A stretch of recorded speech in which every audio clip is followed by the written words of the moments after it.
When you've done a good beginning to a lesson, one in which there's a quick starter activity to engage the children, one in which learning objectives are explained, and one in which input is given, so that there's plenty of material for the children to use and think about, you'll then want to move into the activity part of the lesson, the middle part.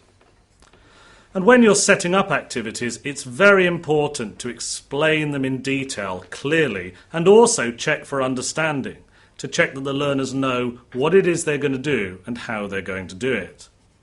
You'll want to explain the task to them, the input, give them some criteria for success, but you'll also want to tell them how you want them to do it.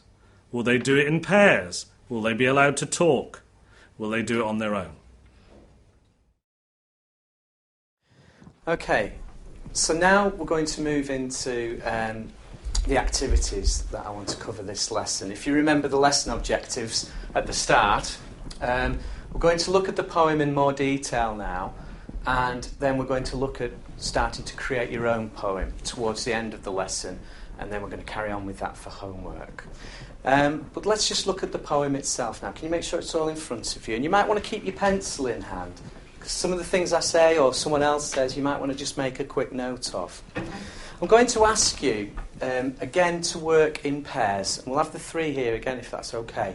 I'm going to ask you to work in pairs, and I'm going to ask you to have a deeper look now at the poem itself. I know that there were some words that we were struggling with, and we've cleared that up now. But what I'm going to ask you to do is I'm going to ask you to look at how Seamus Heaney is writing about life on this island. I want you to highlight or underline examples of how he is demonstrating that life on this island is not great. When there's a storm coming in, it's not nice. And you know the kinds of words we're looking for from the starter. So you can talk about it, but I want you to annotate your own copy. Okay? I want you to underline on your own copy. And in a few minutes, I'm going to ask to listen to some examples that you've found out. Okay? So just to be clear, we're looking at how Seamus Heaney is using language to demonstrate that life on the island is difficult. Can you look at me? Is that all okay? Yeah. Okay. Off you go. Do talk about it. Let me hear you talking as well.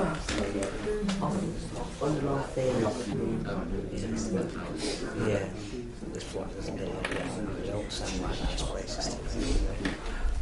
All right, just stop for a minute, please. Just stop for a minute. Just in our conversation I've just had then. Let me help you a little bit more. Okay, just from the conversation I've just had.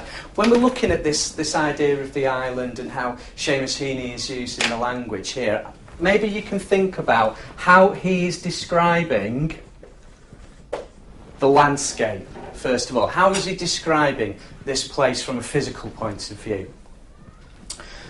Another thing you could look at, this is from our conversation here, is what are the living conditions like? There's no skyscrapers here. There's no massive apartment buildings. How does he describe the living conditions? So what you could do is just have a look through and find those examples. And just one more thing, you've got three elements. You've got the landscape, the living conditions, and the actual idea of storms themselves, and how he's describing them. I hope that helps. Off you go.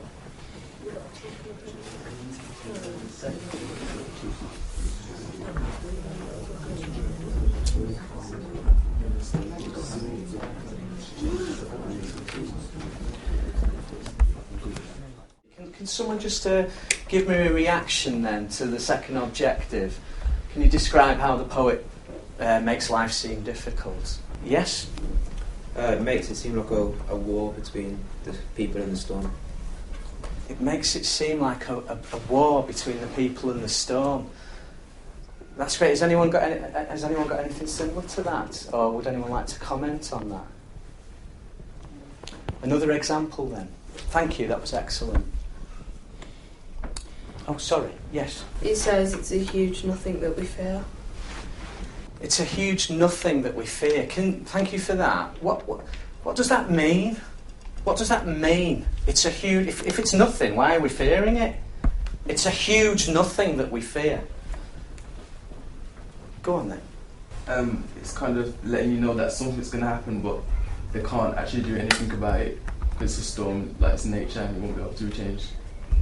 And that, thank you, that's great, and that goes back to your point. It's almost like that fighting is futile, perhaps.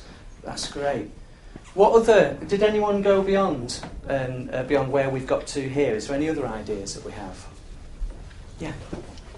I think they know how to prepare for it. I think it's happened a lot in Ireland. So they're the whole poem is about them being prepared for, what they know exactly what's going to happen. Okay, that's good. They've got a routine, perhaps. They know the storm's coming, so they know what to do to prepare for it, but they still fear it.